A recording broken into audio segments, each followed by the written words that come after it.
Monday on Home and Family, actress Nicole Ari Parker talks about ABC's Time After Time. And actor Daniel Gillies from the CW's The Originals joins us. Welcome back. Sitting here before me, 2 tangerines. Now look closely at these 2. Which one would you pick up off your grocery shelf if you had a choice? This one or this one? The first one. Here to tell us exactly why the value of getting ugly produce is something you should look into is Sophie Iuliano. It's good to have you. First of all. I would have picked this one, but aren't you glad I grabbed that one? It never ends, ladies and gentlemen. Never ends.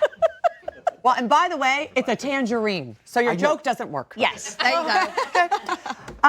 But I'm with you, Sophie. I would pick the one that, and I'm a little offended, you called it ugly. We will get into that in a moment. We are both offended. But to me, what that says to me is all natural. It says what I'd find on a tree if I was in my friend's yard and I just picked it off the tree. The other one says to me, it looks like fake. It doesn't look real. This one here, yeah. That doesn't grow in nature. Exactly. All right, so why is it called ugly fruit? Right. Well, ugly fruit, I'm going to show you actually a piece here. Here's another piece of ugly fruit, right? Ugly fruit is basically imperfect produce that is perfectly edible. It's perfectly nutritious, but it's wasted on a massive scale. It's 6 billion pounds of produce are wasted a year. A year. And people are starving to death all over the world. Because it's still perfect, but it's imperfect. It's perfect on the inside, but a little bit imperfect on the I want outside. to like the farmers or whoever, they just pick, oh, this one's good, that one's bad. Well, yeah, well, you see, the reason is consumers don't want it. Like Mark said, he would pick the perfect one. Most people would. So stores don't want to buy it. So the farmers are left with all this. So we're trained. So we're trained to look for the. I say brainwashed, but you could say trained if you like. Exactly. So what made this ugly produce movement start happening? Explain this. Well, a lot of things, but I think people were really picking up, like, have your attitude, Debbie, of like, hang on a minute, why do we have to throw this away?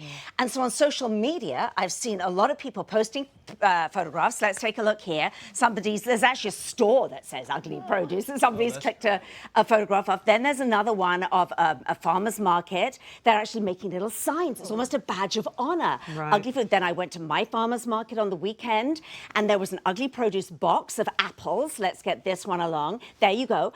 And they were perfectly edible. Nothing wrong with that. They were $1 instead of $2.99 for organic apples, and these ones as well. So we're seeing this. Now, the other thing is that Whole Foods Market, thank goodness, are going to start making a change. They're going to start accepting ugly produce. How great is that? Oh, wow.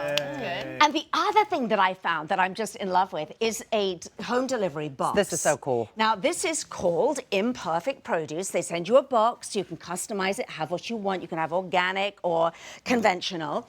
And let's take a look, shall we? Yeah, let's. At what we have in here. All right. So this is a brilliant example. Let's take a look at this. A red bell pepper. Yes. Now, coming Beautiful. close, Look how red that is. nothing wrong. No Nothing bruises, wrong. All right? no Nothing. marks, nothing. But look at this. Okay? Boom. It doesn't stand up properly. That's the only problem with it? Well, it won't stack on a supermarket shelf properly, so the farmer will toss it. Can you believe that? I'm so mad. That's just sinful. All in right. my eyes. Imagine if we did that to people. Oh my gosh, exactly. I have one leg shorter than the other, and if I wobble, You're out. I'm out. Oh my goodness. All right, another little example here. A grapefruit, anything wrong with it? Anything unusual, Just because unique? it's smaller. It's smaller, and great things come in small packages, right, Mark? Exactly. And then let's look at this one. Now, we have here, folks, I want to show you an orange. This came in the ugly box. All right, let's come in close. Let's look at it. Okay, it's got these little, somebody might pass it over. This one here came from a supermarket, and it's all supposedly perfect, all right? Okay. But let's cut them open. Yeah, I bet you that one's probably brighter and juicier. Okay. Look at the juice, by the way. Can you see that? Oh, my gosh, exactly. And then, okay, there is literally no difference. No difference. But wait a minute, let's see the taste. Do you want to see the taste? Okay, so this is the one that is from the supermarket, and that's the one from the... Okay, exactly. let's see. Wow. Okay, now you taste that side. Oh, my God. Oh, my gosh. This one has so much sweeter. It has so much more taste. And so much more juice, by the way. Yes, Look. it really does. Okay, so how much would this box cost of this imperfect? All right, fruit? so the great thing is, if you get an organic box, it costs $30 to $35 for a huge box, and normally it would cost $70. Oh, wow. Just because you're getting the ugly stuff? Fantastic. Yes, exactly. Get me some ugly produce. Exactly. go. And it tastes better. We are going to Thanks, come right much back to you. better. So much so to eat up your fruit. And people look back and send This news is one of the up next ugly with Hollywood ones. Steve. You want it? Hey guys, nothing imperfect about some perfect steals. Come on back for Hollywood Steals.